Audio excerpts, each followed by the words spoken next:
On enchaîne ça avec le Collision du 27 juillet. Et tabarouette, c'était un très bon Collision, Pierre. Je l'ai pas écouté, j'ai pas eu le temps. Mais... Je vacationnais, malheureusement. Ouais, ben écoute, je vais te faire un petit retour et tu me poses des questions quand on a besoin, mais il y Absolument. avait également un Battle of the Belt, hein, puis là tu me connais, moi. À l'heure Quand que tu suivi, mets... c'est un collision de 3 heures, finalement.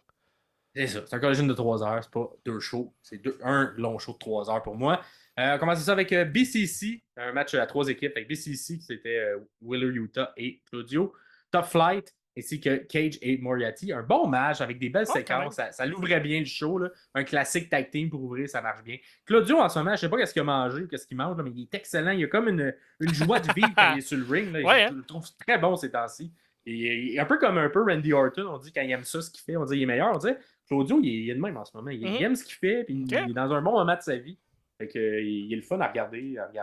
Il y a également une genre d'histoire qui est racontée à travers du BCC où tout le long, Utah. J'ai l'impression que c'était comme un petit écho de ce qui s'est passé peut-être la veille lors de Ring of Honor, que j'ai pas regardé, mais ça sentait ça, comme si Utah voulait prouver à Claudio qu'il était capable, genre, de tout seul. Tu sais, ils sont en équipe, mais j'ai pas tant besoin de toi. Là. Je suis capable. Je veux plus être le petit kid du BCC, je suis capable petit d'être. frère. Ouais, c'est ça. OK. C'était très genre, OK, le petit ça. frère qui est non, je vais te battre à Smash, là, tu sais. J'ai pas besoin de me laisser de chance. OK, ouais, je comprends. C'est un peu ça. Puis c'est lui qui a le pin finalement de la victoire à la fin. Cool. Fait que un Utah qui est de plus en plus peut-être indépendant, est-ce que, là, c'est le sommelier en moi, est-ce que ça on dirait que ça s'en va vers une peut-être sortie du BCC, de Wheeler Utah? BCC, Peut-être qu'on commence à installer ouais, ça, ben, parce que BCC... c'est plus... C'est là, mais c'est plus là. Fait que Puis de la manière que Tony book ça, j'ai pas l'impression qu'on va avoir quelque chose qui va exploser. J'ai juste l'impression que les gens vont prendre chacun leur chemin. Côté, ouais. Et que là, j'ai l'impression que c'est ce qu'on construisait un peu. J'ai l'impression que le oui. brand BCC, ça pourrait être juste n'importe qui pourrait être là-dedans. Puis ils travaillent ensemble un peu sans nécessairement être une équipe comme Top Flight qui est tout le temps ensemble. Fait que, le brand existe, je sais pas exactement ce que ça peut donner par la suite, mais ouais, Utah toute seule, je suis bien d'accord avec ça. Ouais. Puis à l'intérieur de ce match-là, toutes les séquences entre Moriarty et Dante, ils ont eu un match là, il y a quelques semaines, on avait bien apprécié. Oui. Mais encore une fois, leur chimie là, sont tellement bons dans le match. Cool. Les deux vont bien. Ensuite, on a eu une promo backstage que tu vas apprécier de la conglomération. Fait que ça, c'est l'équipe, le clan entourant Briscoe. Briscoe oui, j'ai vu des images, je me demandais c'était quoi. Ouais. C'était très bon. Briscoe qui fait un peu une promo à la Briscoe. Et la veille, il a remporté une ceinture. Fait qu'il y avait cette nouvelle ceinture-là qui appelle son bébé. Fait que là, il dit peux-tu me tenir, mon petit bébé? Fait que là, il donne le bébé sa ceinture à Kyle O'Reilly. Et là, Kyle O'Reilly, en background, il fait des petits. Il lance genre la ceinture. Un bébé, puis il la rattrape, puis il la tient comme un enfant. C'est super niaiseux. Pendant qu'à l'avant-plate, Briscoe qui poursuit sa promo et qui dit qu'il y a un nouveau membre dans la conglomération. Et il prend son bébé à lui, un vrai bébé. Il fait c'est mon bébé, puis il finit sa promo avec son kid dans ses bras. Là, je ne sais pas si c'est le papa en moi qui est en devenir qui parle, mais moi j'ai trouvé ça attendrissant. Puis ça m'a fait c'est bien bon, il y a un enfant, un petit bébé à la télé. Avec un petit pop qui a fonctionné pour moi. Mettre un bébé dans les bras de Briscoe, puis je l'aime plus. Fait que, ensuite, il y a eu un deuxième match de l'hologramme, cette fois-ci contre Beast Mortal. Et c'est ce qu'on disait dans le Collision d'avant. Beast Mortal, il est bon contre des lutteurs un peu petits. Et là, c'était excellent, mon gars. J'ai beaucoup plus préféré ce match-là d'hologramme. Et ma crainte de le voir, de ne pas être capable de livrer la même performance chaque semaine, elle a été dissipée. Il était excellent. Évidemment, Beast Mortal, j'ai vraiment l'impression qu'il travaille bien avec ce genre de lutteur-là. Très high flyer, puis tabarouette. Quand il se met à tourner là, un peu comme à la Mystico là, autour là, de son adversaire, là, c'est tellement efficace. J'ai vraiment l'impression qu'il vole autour. Puis il y avait vraiment une bonne chimie avec Morto. Fait que, un excellent match que je vous conseille si vous voulez découvrir le personnage d'Hologramme. Je préfère ce match-là que l'autre. Hologramme, il y a 25 ans, il a grandi au Mexique. 5 pieds 5 pieds 7, donc t'es le lutteur classique. Il a commencé en 2010 à l'âge de 14 ans, fait que ça fait quand même 10 ans qu'il fait ça, même s'il a seulement 25 ans. Donc, un jeune vétéran hologramme qui arrive du Mexique, un peu de nulle part. Fait que pas d'histoire, pas rien, mais quand même un bon potentiel qui va peut-être devenir là, quelque chose de grand dans l'élite, qui sait. Il est très efficace, en tout cas, in-ring. Là, fait que puis c'est justement le fait que tu me dises qu'il est jeune, ça paraît physiquement. Pas beaucoup de muscles, mais qu'il y a 10 ans d'expérience, ça aussi, ça paraît parce que je suis comme. On dirait que c'est un enfant qui est capable de faire plein de trucs. Là, fait que Il est super bon. Fait que ça vous tente de le découvrir. Je préférerais ce match-là à Collision. Aller le chercher celui du 27 juillet plus tôt contre Beast Morto. Ensuite, on a eu un autre excellent match entre FTR contre J'ai vu une des clips équipe. de tout ça, puis ça a l'air que c'était vraiment bon. Eh bon, écoute, il était de l'autre côté à la WWE en équipe avec Maxine et même LA Knight au départ. Ouais, au début, ouais. Fait que un match Dupree. exact. C'était comme j'ai l'impression qu'on a donné cette gimmick-là maintenant à Pretty Deadly. Ouais. Mais à l'époque, c'était ces deux-là qui l'avaient. Et là, ils ont gardé la même gimmick sur ce circuit indépendant. Fait que des espèces de modèles. Fait que Ça, c'est le Male Model. Exact. Male Model Collection, MXM Collection.